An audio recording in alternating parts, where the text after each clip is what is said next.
तो दोस्तों इस वीडियो में हम बात करने वाले हैं मार्केट के बारे में। हालांकि आज तो देखिए मार्केट क्लोज है, लेकिन जब मंडे के दिन मार्केट ओपन होगा तो काफ़ी उतार चढ़ाव भरा दिन रहने वाला है। काफ़ी ज़बरदस्त वॉलेटिलिटी हमको इंडेक्स लेवल पे देखने को मिल सकती है। मैं ऐसा क्यों कह रहा हूँ, उसके पीछे क्या रीज़न है वो आपके साथ साझा करूँगा। साथ ही साथ हम यहाँ पर बात करेंगे इन्फोसिस के बारे में। इन्फोसिस के Q4 के नंबर्स आ चुके हैं, कैसे रहे नंबर वो हम देखेंगे, पूरा एनालाइज करेंगे, कमेंट्री क्या है, गाइडेंस क्या है और यहाँ पर आगे क्या हो सकता है, क्यों यहाँ पर लोअर सर्किट लगता हुआ देखने को मिला है वो हम समझेंगे। टेक्निकली क्या सिचुएशन नज़र आ रही है, एज ए रिटेल निवेशक हमको क्या करना चाहिए, बाइंग लेवल्स क्या होंगे, सारी चीज़ें डिस्कस करेंगे। काफ़ी इंटरेस्टिंग वीडियो है दोस्तों, बिना स्किप करे पूरा ज़रूर देखिएगा। सबसे पहले बात करते हैं कि मंडे के दिन क्यों वोलेटिलिटी रहेगी। तो यहाँ पर आपके साथ मैं निफ्टी 50 का वेटेज यहाँ पर शेयर करना चाहूँगा। सेक्टर वेटेज यहाँ पर सभी को पता है, हम सभी को, कि सबसे ज़्यादा वेटेज फाइनेंशियल सर्विसेज का है और आईटी का है। तो दोनों का मिला के अगर हम वेटेज देखें तो आप देखिए दोस्तों, करीब करीब यहाँ पर 52% के आसपास वेटेज इन दो ही सेक्टर्स का है इंडेक्स में, यानी कि आईटी स्टॉक्स और बैंकिंग स्टॉक्स। तो अब आईटी के नंबर्स आना शुरू हो चुके हैं, टीसीएस का नंबर आ चुका है जिसका रिएक्शन हमने देख लिया, लेकिन इन्फोसिस के भी नंबर्स आ चुके हैं और आफ्टर मार्केट्स हमको ये नंबर आते हुए देखने को मिले हैं। तो इसका रिएक्शन हमको मंडे के दिन देखने को मिलेगा, क्योंकि आज के दिन तो मार्केट यहाँ पर क्लोज है। और साथ ही साथ यहाँ पर कल के दिन आने वाले हैं एचडीएफसी बैंक के नंबर। जी हाँ, तो प्राइवेट सेक्टर का सबसे बड़ा बैंक है, उसके नंबर्स आने वाले हैं कल के दिन, यानी 15 तारीख को। अगर मैं यहाँ पर बात करता हूँ एचडीएफसी बैंक की, तो वेटेज देखिए इसका 9.31% है, इन्फोसिस का 6.68% है। तो दोनों का मिलाकर जो वेटेज हो गया ऑलमोस्ट 16% के आसपास हो गया। तो देखिए अगर 16% का वेटेज ये दोनों लेके बैठे हैं तो वॉलेटिलिटी होना लाजमी है, क्योंकि इन्फोसिस के नंबर हम सभी को पता है यहाँ पर इतने अच्छे नहीं आए हैं, तो वहाँ पर हमको थोड़ा गिरावट देखने को मिल सकती है। और एचडीएफसी बैंक से सभी को उम्मीद है कि नंबर्स अच्छे आएंगे, तो वहाँ पर एक तेज़ी हो सकती है। तो इन दोनों का जो मिश्रण होगा वो देखने लायक होगा मंडे के दिन, तो इस वजह से यहाँ पर वॉलेटिलिटी देखने को मिल सकती है। बाकी अगर मैं सबसे पहले एचडीएफसी बैंक की बात करूँ तो कल के दिन नंबर आएंगे और मार्केट में पिछले कुछ दिनों से एचडीएफसी बैंक में तेजी है, तो मार्केट यहाँ पर एक्सपेक्ट कर रहा है कि नंबर्स अच्छे आएंगे। जो एनालिस्ट हैं वो भी एक्सपेक्ट कर रहे हैं कि जो नेट इंटरेस्ट इनकम है, जो रेवेन्यू और जो प्रॉफिट की ग्रोथ होगी वो यहाँ पर काफ़ी अच्छी हो सकती है, और मार्केट उस चीज़ को लग रहा है डिस्काउंट कर रहा है। लेकिन अगर एनालिस्ट के एक्सपेक्टेशंस के हिसाब से नंबर ना आए तो यहाँ पर गिर भी सकता है एचडीएफसी बैंक का स्टॉक। तो फिर वॉलेटिलिटी डाउन साइड की हमको देखने को मिल सकती है, क्योंकि इन्फोसिस में तो यहाँ पर गिरावट होना लाजमी है। मैं ऐसे क्यों कह रहा हूँ, क्योंकि देखिए जो इन्फोसिस का एडीआर शेयर है, यानी कि जो एनवाईएससी पे लिस्टेड है, न्यूयॉर्क पे लिस्टेड है, लास्ट डे हमको करीब करीब 10% का लोअर सर्किट लगता हुआ देखने को मिला है। जी हाँ, तो लोअर सर्किट आप समझ सकते हैं कि यहाँ पर मंडे के दिन जब हमारा मार्केट ओपन होगा तो इन्फोसिस में गिरावट हो सकती है।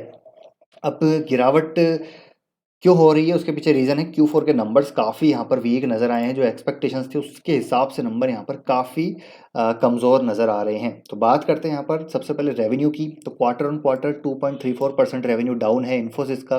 16% हालांकि जो ग्रोथ है ईयर ऑन ईयर बेसिस पे वो अच्छी नज़र आ रही है। हमने देखा था आई थिंक 17% की ग्रोथ टीसीएस में भी थी टॉप लाइन में। Operating profit margin almost flat है क्वार्टर ऑन क्वार्टर वाई बेसिस पे। हालांकि quarter on quarter I think 50 basis points यहाँ पर ऑपरेटिंग प्रॉफिट मार्जिन डाउन है। नेट प्रॉफिट की बात की जाए तो देखिए 7.5% नेट प्रॉफिट डाउन है क्वार्टर ऑन क्वार्टर बेसिस पे। ऑलमोस्ट 8% अप है ईयर ऑन ईयर बेसिस पे। EPS year on year basis पे बड़ा है, लेकिन क्वार्टरली बेसिस पे डाउन है। तो क्वार्टरली जो परफॉर्मेंस है इन्फोसिस की वो बहुत ही बिलो पार यहाँ पर नज़र आ रही है। जो एक्सपेक्टेशंस थी एनालिस्ट की उसको बिल्कुल बीट नहीं किया है, मार्जिन फ्रंट पे, रेवेन्यू फ्रंट पे और प्रॉफिटेबिलिटी फ्रंट पे। अगर मैं एस्टिमेट्स की बात करूँ तो देखिए हर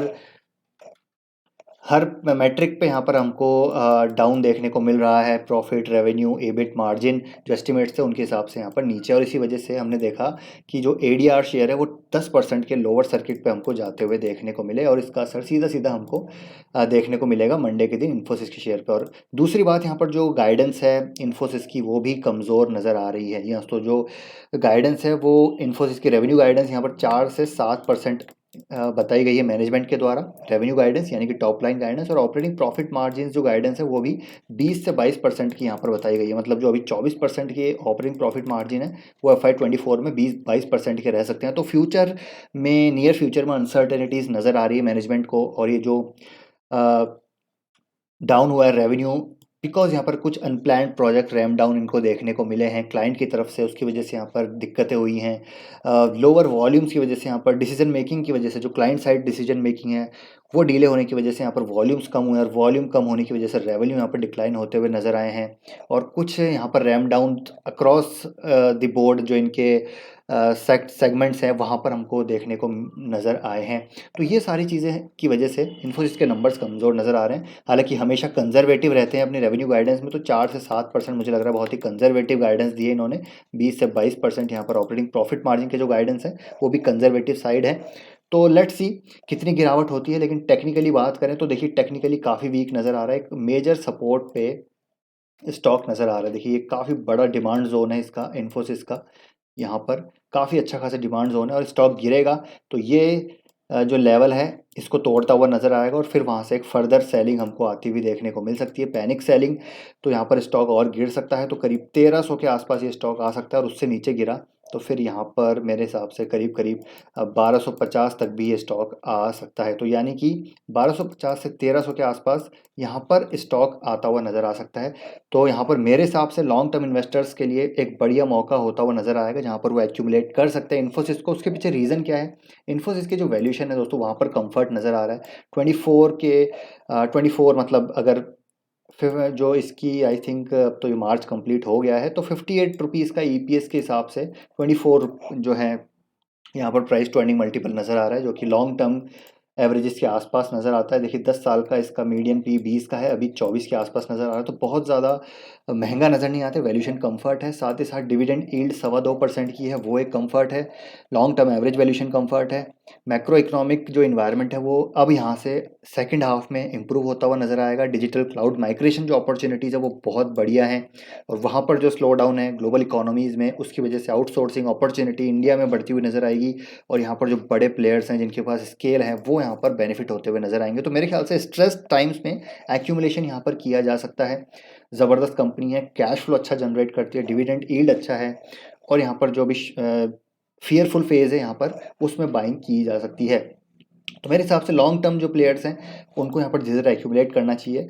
टीसीएस जैसी कंपनीज़ को, इन्फोसिस जैसी कंपनीज़ को, एलटीआई जैसी कंपनीज़ को, जहाँ पर स्केल है, जहाँ पर जो एक्सपर्टीज़ हैं, जो मतलब यहाँ पर डिलीवरी जो एग्जीक्यूशन है इन कंपनीज़ का वो काफ़ी अच्छा है। बाकी let's see mid cap IT companies के नंबर का मुझे लगता है वेट करना चाहिए। अभी यहाँ पर बाइंग नहीं करनी है मिड कैप और स्मॉल कैप में, क्योंकि यहाँ पर इतना प्रेशर है। तो मेरे हिसाब से मिड कैप आईटी कंपनीज़ में भी प्रेशर रह सकता है। तो मिड कैप को थोड़ा सा भी यहाँ पर वेट एंड वॉच कीजिए, रिजल्ट आने दीजिए, उसके बाद देखेंगे। लेकिन मुझे लगता है टीसीएस इन्फोसिस में अगर गिरावट होती है और तो धीरे धीरे स्टैगर्ड वे में यहाँ पर बाइंग की जा सकती है, एक्यूमुलेट किया जा सकता है।